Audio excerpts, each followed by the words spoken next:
Estamos de volta com o TV Câmara Entrevista, que hoje aborda o tema Economia em Tempos de Crise. Sobre isso e para analisar o atual cenário político-econômico do Brasil, eu converso com o economista William Retamiro e com o professor de Filosofia e Sociologia, Douglas Elias Ferreira. Bom, professor, nesse primeiro bloco a gente falou um pouquinho aqui sobre a construção de um projeto nacional e isso passa pela democracia. A democracia que, para muita gente, recentemente eu vi uma pesquisa, boa parte da população da América Latina, quase metade da população, abriria a mão de estar em um regime democrático em troca de estabilidade econômica, por exemplo. E a gente vive um momento, como vocês mesmos apontaram, que é cada vez mais comum aí em redes sociais, uma parcela de pessoas defendendo intervenção militar ou defendendo a volta de regimes menos o fim da democracia, por assim dizer. Como que vocês analisam isso? Até que ponto a crise econômica, a crise política, que também é uma crise moral que a gente vem passando, isso faz despertar nas pessoas uma lembrança e um desejo de um regime mais autoritário e com menos participação, inclusive, popular? Eu acredito o seguinte, acho que a gente tem que discutir algumas situações, né? Primeiro de tudo, a gente não pode negar o quanto a internet ela deu mais acesso à informação e, ao mesmo tempo, de má qualidade da informação, né? A sensação de necessidade de segurança pública ela é muito forte. A pergunta que se faz muitas vezes é o seguinte: será que antes não tinha o mesmo indicador, a mesma situação, o volume de violência que se tem hoje, só que antes não se chegava tanto ao acesso do conhecimento da sociedade, né? E quando a gente vai discutir democracia, a gente tem que discutir muitas vezes a situação de democracia econômica, né? Que é a distribuição de renda, que é a situação não só de uma distribuição de renda decorrente de transferências de renda que o governo faz, como Bolsa Família ou como outros programas governamentais, né, estaduais que se tem também. Mas a democracia econômica a partir do acesso à educação, acesso à saúde, que isso também é distribuição de riqueza, né? E daí a gente vai trazendo essa situação econômica e eu coloco uma situação na qual é a seguinte: nós temos uma cultura, nós temos uma sociedade muito acostumada com o consumo. Nós vivemos uma sociedade de consumo, isso já há muitos anos, né, desde os anos 50, depois do Acordo de Bretton Woods, que era disseminar a produção e o consumo. E o Brasil, nos últimos 15 anos, ele vivenciou um potencial de consumo que não se tinha antes, né, ainda mais para alguns que têm a memória dos anos 80, a época da hiperinflação e da falta de produtos em mercados e tudo mais. Tanto que nessa crise, né, que teve com os caminhoneiros, faltou a situação, os produtos no mercado, muitos já comentavam os anos 80, já se lembraram dos anos 80 já. Então, nessa base da sociedade de consumo, nós vivemos o seguinte: como você colocou, parte abriria a mão da democracia para poder ter o seu acesso. Eu costumo falar o seguinte, principalmente no tocante à classe média, que é o seguinte: para a classe média não interessa se é democracia, se é ditadura, se é esquerda, se é direita, não interessa qual o regime de governo, desde que não interfira no seu poder de consumo, né? E quando nós vemos a situação do que aconteceu no impeachment em 2016, muito pautada na questão econômica, porque o poder de consumo reduziu decorrente de inflações internas, né, que eu particularmente tenho algumas críticas ao que foi feito na política econômica de 2015 e 2016, mas também de conjuntura internacional. Então, essa situação da democracia econômica também é fundamental nesse ponto.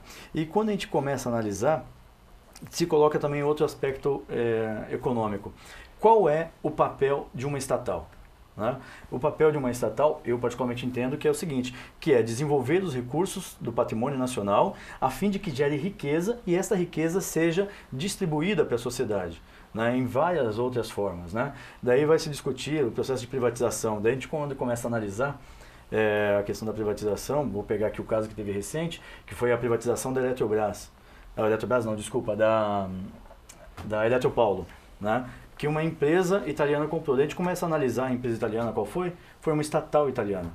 Daí, ou seja, não foi privatizada, ela continua estatal, só que agora não mais do patrimônio nacional. E o que acontece? Nós vemos uma situação na qual a riqueza e o patrimônio nacional, ele não está mais servindo à população brasileira, né, a nossa sociedade. Então, passa para essa questão democrática por intermédio da questão econômica e isto nos leva a uma situação de desgaste e insatisfação. e muitas vezes a falta de conhecimento de dados da época, vou colocar, por exemplo, uma situação do período militar, que você colocou tanto aí, da intervenção militar, de 1969 a 1974, o Brasil cresceu aproximadamente 54% no seu PIB, sendo que em 74 ele atingiu o teto de 14%. Imagina, vivemos recentemente 2 anos seguidos de 3% negativo do PIB, vamos crescer talvez 1,5% esse ano de 2018 e vem falar do período de 14% na época da ditadura. Mas daí a gente vai analisar. O importante não é gerar riqueza. Crescimento econômico é gerar riqueza. Desenvolvimento econômico é fazer com que essa riqueza gerada se transforme em qualidade de vida. E daí a gente pergunta, o que nós tivemos de positivo em relação a esse crescimento do PIB? Nós vemos, tem oferta de universidade pública suficiente no Brasil? Não. Nós temos um acesso à saúde adequado no Brasil? Não. Temos um ensino público fundamental no Brasil consolidado? Não. Isso, obviamente, não se constrói do dia para a noite. Não é uma política de governo, mas sim uma política de Estado, né, que transpassa, que transcende os 4 anos de governo, quer seja estadual, federal, municipal. É uma política na qual nós temos que vislumbrar no futuro. Mas só que dos anos 70 para cá já se passaram 40 anos, né? Eu sou dessa época, já estou com 40 e pouquinho, né? Então o que acontece? A gente vê que a riqueza que foi gerada não se transformou em qualidade de vida. Então não é somente uma situação, é entender além do convencional. E também uma discussão da democracia que saiu recentemente o dado do FBI, né, ou da CIA, falando do governo Geisel, né, na situação que fez com que se ordenou a morte de vários opositores ao regime na época, né. Então a situação de democracia, ela perpassa principalmente pelo poder de consumo da sociedade. Enquanto esse poder de consumo está preservado, aquele regime, independente de ser direita ou de esquerda, democrático ou ditatorial, ele atende às necessidades da população. Da maioria, não da maioria, mas daqueles que consomem principalmente. Como o professor puxou aí a partir da década de 70 e tudo mais, eu lembrei do ministro da Fazenda, se não me engano foi o Delfim Neto, que pegou e disse o seguinte: primeiro nós vamos fazer o bolo crescer. Famosa frase. Para depois dividir com a população. Tem candidato falando isso de novo. Cadê o pedaço do bolo? Falando disso ainda. Mas só colocando para fazer essa abertura assim, né? A partir da redemocratização do Brasil, em 85, mas eu quero voltar um pouquinho, né? No nosso período que nós chamamos de ditadura militar, desde os golpes que nós viemos sofrendo da década de 30 até chegar em 64 e tudo mais, e depois com essa redemocratização a partir de 85. Nós temos uma democracia em que boa parte da população viveu a era sem direitos, que não sabia o que podia fazer, só deveria obedecer. A partir da redemocratização, da abertura, né, de ter direitos, as pessoas estão confusas, né? A ideia de você ter direito parece que perdeu os deveres. E a democracia é isso, junto, os direitos e os deveres caminhando um ao lado do outro. Eu fico pensando que a população sente mesmo no seu dia a dia, lá nos seus afazeres, a questão da economia. Então, nesse sentido, se eu tiver comida, não é? Como o professor disse, talvez a questão política aí não vai interferir. Será? Será que você estando num regime onde você não pode se expressar, né? Fazer esses encontros, discutir ideias, se expor, será que basta simplesmente a questão biológica, a alimentação? Então, muitos da nossa sociedade brasileira deram suas vidas para a gente ter esses espaços. Espaço de discussão, espaço para falar que a economia não está legal, espaço para falar que a saúde não consegue atender as pessoas. Então, assim, eu entendo que o nosso processo de democracia é novo e toda a situação nova, né, dá para dar exemplo aí dos nossos adolescentes. Quantos erros? Só que nós vamos aprendendo com esses erros. E eu vou bater nessa tecla. De tanto aprender, de tanto apanhar, né, politicamente, a democracia ela vai amadurecendo, vai ganhando força. E eu acredito firmemente que esse vai ser um ano diferente. Da gente analisar realmente, olha, eu vi as pessoas pedindo a intervenção, mas mesmo assim pedindo intervenção, mas eles estavam cantando, não é? Caminhando e cantando. Mas que é isso? A que ponto a pessoa não consegue fazer essa distinção, né, do processo de democracia, de estar lá? Eu lembro que eu passei próximo a Gates ali, E estava lá um pessoal pedindo intervenção militar, tinha um pessoal com roupa de militar e tudo mais, mas assim, cantando esse tipo de música, ou liberdade, uma coisa parece que não está junto com a outra. Contraditório. Então, primeiro é o seguinte, vamos entender o que é a democracia, né? Vamos entender o que é a intervenção militar. Dentro de um processo democrático, você pode discutir a intervenção. Dentro da intervenção, você não consegue discutir a democracia. E nisso, eu acho que a sociedade vai aprendendo, e principalmente os nossos jovens, né? Os jovens têm um papel fundamental nisso, de fazer o processo democrático acontecer. Escuto bastante, eles falam, eu não quero saber de política. Não! Mas para você construir uma democracia forte, você precisa de todos os agentes. E a juventude tem um papel fundamental nessas eleições. De entender, é o meu país, é o meu estado, eu tenho que me manifestar. Só assim você fortalece a democracia. Não adianta eu falar assim, vou ficar em casa e vou esperar o salvador da... Não! Eu vou bater nisso. O salvador da pátria é os alunos, o professor, meus alunos, os telespectadores nossos aqui. Cada um sentir que eu faço parte disso e eu quero fortalecer e construir a democracia mesmo. É por aí. Professor, vocês que estão em sala de aula, que acabam lidando com, falou dos jovens, como é que vocês percebem isso? Porque agora mesmo, essa semana, eu li que nós estamos indo para um período de Copa do Mundo que geralmente mobiliza e unifica a nação. Parece que em muitos anos essa é a Copa que desperta o menor interesse na população brasileira. Nunca a população esteve tão desinteressada disso, isso se reflete no comércio. E eu li que, inclusive, as pessoas estão mais preocupadas com a Operação Lava Jato do que com a Copa do Mundo. Para quem acompanha a crônica, né, política, isso é um fato inédito, assim, as pessoas estarem mais preocupadas com a política do que com a Copa do Mundo. Vocês que lidam em sala de aula com os jovens, como que vocês veem essa preocupação, esse interesse, se de fato ele aumentou, mas se ele também traz muita desinformação, como vocês mesmos citaram aqui esses exemplos de contradição entre participação democrática e vontade de intervenção militar. Como que vocês analisam esse quadro? Acho muito legal assim, né? Eu pensei que quando acabou a manifestação dos caminhoneiros, o pessoal ia trocar a chamada, né? Somos todos caminhoneiros, a partir de agora seremos todos torcedores. Mas não foi isso que aconteceu. Somos todos Neymar, né? Não foi isso que aconteceu. Olha, eu vou analisar da seguinte forma. Parece que essa seleção não conseguiu aglutinar, ela não representa. Se nós analisarmos, né, são 2 jogadores que jogam no futebol brasileiro, a maior parte de fora não tem a realidade que o povo brasileiro passa, né? Quando eles saíram do Rio de Janeiro, mostraram o avião deles, né? Avião com sofá, com jardim dentro e tudo mais. Aí talvez a pessoa que estava assistindo falasse, nossa, nem jardim eu tenho, nem sofá eu tenho, não é? Então, na verdade, assim, está descolado. Um grupo que parece que é de outro mundo e os brasileiros que na sua lida preferem se preocupar o que vai dar lá na questão política. Porque isso vai me afetar, né?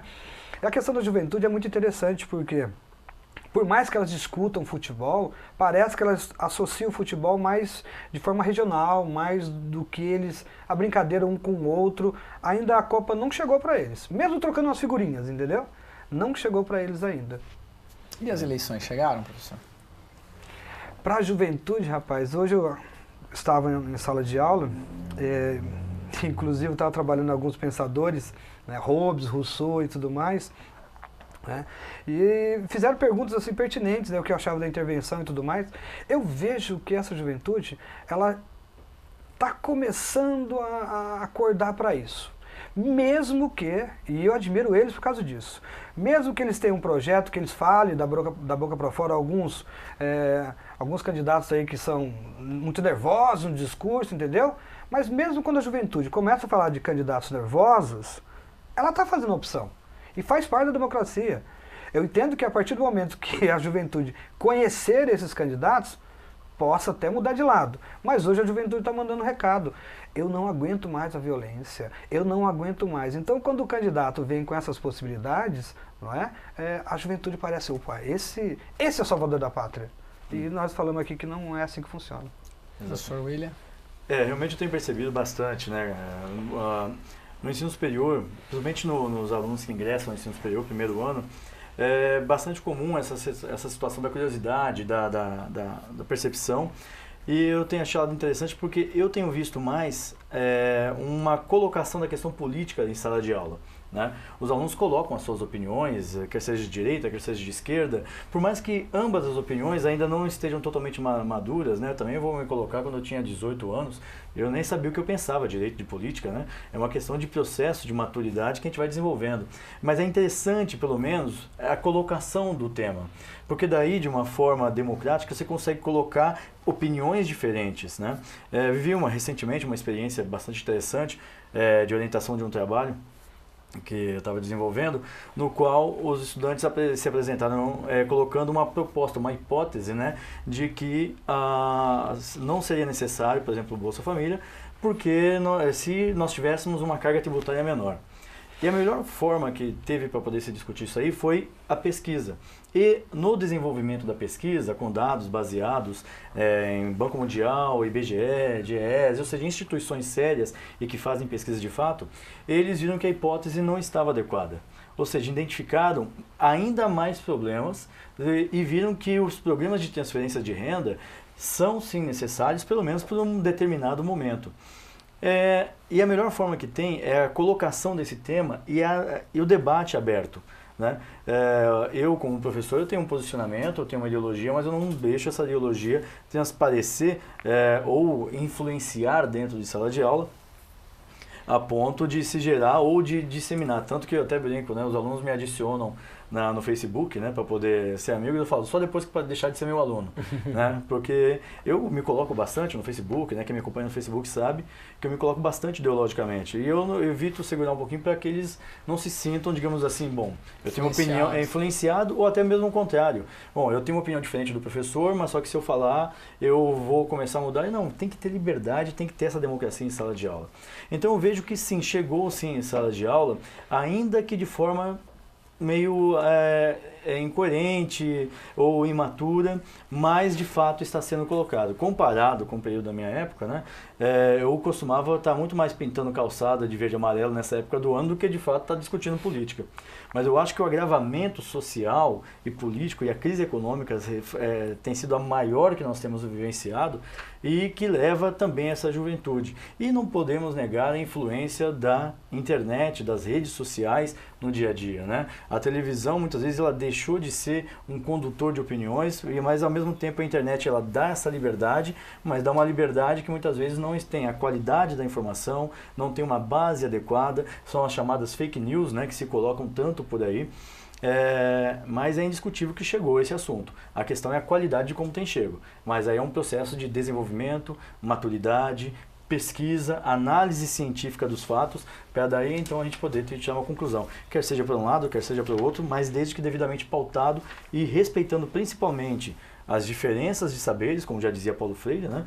E principalmente o aspecto de democracia necessária para se desenvolver e construir uma nação. Bom. A partir de uns 4 anos atrás, eu comecei a ter uma experiência nova trabalhando com o Fundamental 2, o 6º ano. Rapaz, do 6º ao 9º ano. Eu já sou professor de ensino médio e dos cursinhos pré-vestibulares. Então, me tornei um outro professor conhecendo essa realidade. Né? E para esse grupo de alunos, na verdade, já é inserida a política, mas para eles entenderem como é a política do relacionamento. Ou seja, quando uma criança vai negociar com o pai uma viagem, quando vai negociar uma saída no final de semana, isso é política. E eles aprendendo que a arte de conversar para ganhar as coisas, e quando o pai fala não, também isso é política. Então, o pai, a família, é o grande celeiro político. De você administrar esses relacionamentos, de você falar o não na hora certa. E eu brinco com os alunos falando o seguinte, ó, quando o pai falar não, pergunta, por que não? Né? Porque o não ele tem que ser um não pedagógico, um não que ensina, não simplesmente o fato, não, porque eu não quero. Não, olha filho, você não vai hoje porque eu tinha combinado uma coisa com você, você não cumpriu. Regras. E política é isso. A partir do momento que é essa sociedade que vai se formando, entender que a política é isso, é você conversar, é você se expor, a política partidária é outra coisa, mas com a mesma ideia, negociação. Então eu acredito que esse ano 2018 vai ser um ano marcante, um ano forte e vamos ver, né? Tem um ditado que fala assim, agora que são elas, vamos ver, tá tudo posto aí. E se tá tudo posto, bora exercer a cidadania. Sim. Bom, professores, a gente está encerrando, mas vou deixar uma última pergunta para que rapidamente, já que o nosso tema era economia em tempos de crise, a gente acabou falando de democracia, política, né, porque tudo isso acaba influenciando na questão econômica. Eu queria saber de vocês, rapidamente, o que é maior hoje no Brasil, nossa crise política ou nossa crise econômica? Eu trabalho com a seguinte situação, que a crise econômica que nós vivemos atualmente é decorrente de uma crise política, né? É uma situação na qual nós tínhamos um pensamento no qual estava consolidada a democracia, mas se viu que não se consolidou e nós vivenciamos uma crise econômica decorrente disso. E a crise econômica perpassa por uma questão de perda de patrimônio. Só poder trazer um pouquinho de dados, né? Se comparando 2016 para 2017, no tocante à produção de petróleo no Brasil, que foi o que está sendo discutido, né, intensamente, de 16 para 17, nós crescemos em exportação de produto, de óleo bruto de petróleo, 70%. Né? E quando a gente analisa a importação, o crescimento nesse mesmo período foi de 116,60%, de acordo com dados da balança comercial apresentada pelo Ministério da Indústria, né, do Desenvolvimento. O que acontece? Então a gente começa a analisar. Nós temos um patrimônio que é fundamental, que antes ele custava mais caro, o barril do petróleo estava $110, hoje está na faixa de 76, só que nós temos um combustível que é o dobro daquela época. Então o que acontece? Daí a gente perpassa de novo pela discussão de uma sociedade de consumo. Quando nós vivenciamos uma sociedade de consumo, nós perdemos o nosso poder de compra, a gente começa a discutir se de fato nós temos uma situação política e econômica adequada. Aí é onde nós começamos a perceber se a sociedade está perceptível e antenada nesse ponto. Então nós perpassamos primeiro de tudo por uma situação de construção de infraestrutura nacional, onde nós mais importamos, sendo que nós tínhamos condições de produzir mais aqui no Brasil, a questão do beneficiamento do petróleo, e essa questão econômica, ela é decorrente de uma linha política que foi implementada. E essa linha política, ela tem como objetivo valorização para atender acionistas externos, né, no tocante à valorização financeira, principalmente da principal estatal brasileira, que é a Petrobras, em detrimento da sociedade. A política de preços implementada na Petrobras, ela fez com que se atendesse a demanda da variação diária, para poder garantir uma questão de caixa da empresa. Mas nós voltamos à pergunta, qual é a função social de uma empresa estatal? É a de gerar riqueza, valorizar o patrimônio nacional em benefício à sociedade. Mas o que nós vimos não foi isso. Então, tentando responder essa pergunta, eu identifico que a nossa crise ela foi oriunda de uma questão política que chegou a uma questão econômica. E para resolver isso, só se resolve quando nós tivermos a situação política relativamente normalizada. Eu, entrando no aspecto econômico, acho muito interessante, eu também vou analisar a economia em dois aspectos. A economia da porta para dentro da casa e a economia da porta para fora. E aí o aspecto político vai ser fundamental para analisar isso.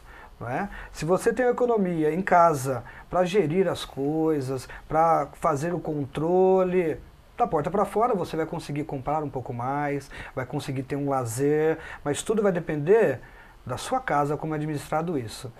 Só que é política. A questão política mexe, não é, com o mercado, você escuta, parece que o mercado está nervoso, ele amanheceu mal-humorado, né? Aí você fala, quem é o mercado? Como é isso, né? Tem vida própria ele, pô. Se bobear, você pensa que é um namorado que você tem que não amanheceu muito bem, mas assim, a política pode apaziguar isso, pode neutralizar isso, ou como pode colocar mais fogo nisso. Então, o convite é assim, para melhorar uma situação, para melhorar a economia, as pessoas têm que confiar nesses agentes políticos. Né? As pessoas têm que passar, esses agentes políticos têm que passar confiança para a pessoa que está na sua casa consiga, opa, eu consigo me planejar, eu consigo fazer uma compra, eu consigo adquirir determinados bens de longo prazo, porque eu vou ter uma determinada estabilidade. Agora, quando você fica com receio, com medo, para tudo. Se parou tudo, a economia vai sofrer, o país vai sofrer. Então, nessa linha da sociologia, eu entendo que a economia ela passa por uma visão política séria. Né? O nosso presidente ele não precisa fazer economia, mas ele tem que ter pessoas capazes para lidar com isso e dar o rumo certo para o nosso país. Isso aí. Professores, muito obrigado. Quero agradecer a presença de vocês aqui, nosso papo sempre Estamos sempre começando, é um papo que nunca se encerra, né? A conjuntura vai mudando. Agradeço a participação de vocês aqui e agradeço também a sua audiência. Esse foi o TV Câmara Entrevista de hoje. Tratamos de conjuntura política e econômica do nosso país. Para você rever esse programa, acesse nosso canal no YouTube, youtube.com/TV Câmara Jacareí. Curta, comente, compartilhe a nossa página no Facebook, facebook.com/TV Câmara Jacareí. As fotos desse programa você pode acompanhar também pelo Instagram da Câmara Municipal, @Câmara de Jacareí. Continue ligado na programação da TV Câmara Jacareí, a TV pública da cidade, e nós voltamos no nosso próximo encontro semana que vem. Até lá!